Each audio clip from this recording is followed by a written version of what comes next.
అంటే ఏమంటావురా? ఓట్లేస్తే నేను గెలవనంటావా? ఎవరితోనైనా పోటీ పడితేగా తెలిసేది. పట్టేళమ్మకి ఎదురుగా ఎవర్రా నిలబడేది? ఎవరో ఎందుకు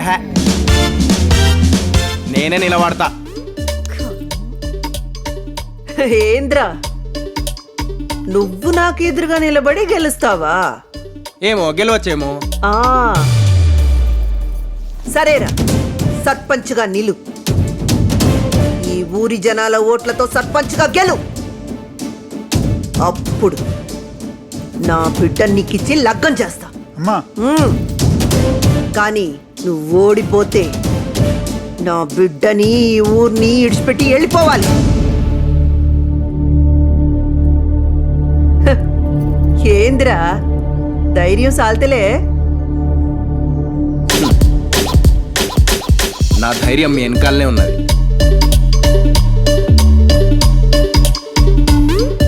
ఛాలెంజ్.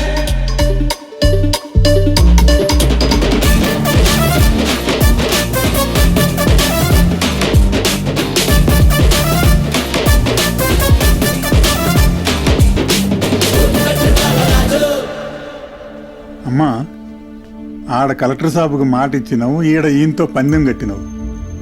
ఏందమ్మా అర్థమైతలే? మాట అనేది నిలబెట్టుకునేది, పందెం అనేది గెలిసేది.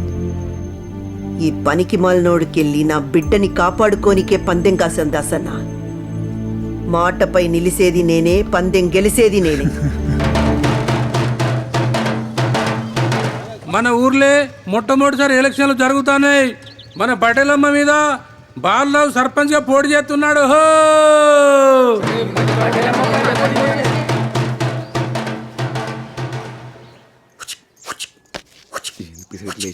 ఏ లుంగి చెప్తానవేంద్రా? నేనేమో మెంటల్కి కూర్చుంటా అంటే నువ్వేం చెప్తానవరా? నైట్ స్పైడర్ మ్యాన్ సినిమా చూసిన, వాడికి ఇట్లా గిట్లా అని చెప్పి గోడలు ఎక్కుతాడు. ఇంకా ట్రై చేస్తానా? నీ అబ్బా గవన్నీ సినిమాల్లో అయితేరా, బయట కావు. నువ్వు చేసింది కూడా సినిమాలోనే అవుతుంది. ఛాలెంజ్ చేసి రావడానికి నువ్వేమైనా చిరంజీవి అనుకున్నావా? లేదు బలే బాబు అనుకున్నావా? పేద ఛాలెంజ్ చేసి వచ్చిందమ్మా మొగోడు. ఏరా బాలరాజు, సర్పంచ్ అయితానావంట, పటేలమ్మతోటే ఛాలెంజ్ చేసినావంట. పిసాగిట్లా లేసినారా? సర్పంచ్ అవుతాడంట, సర్పంచ్. ఆఖరికి 200 రూపాయలకు పత్తి ఎరుకున్నది కూడా మనల్ని పత్తి తీసి పారేసినట్టు వాడేస్తుంది. విజయం వచ్చే ముంగట ఆగి ఇవన్నీ మామూలేరా. కరెక్ట్ చెప్పినవరా.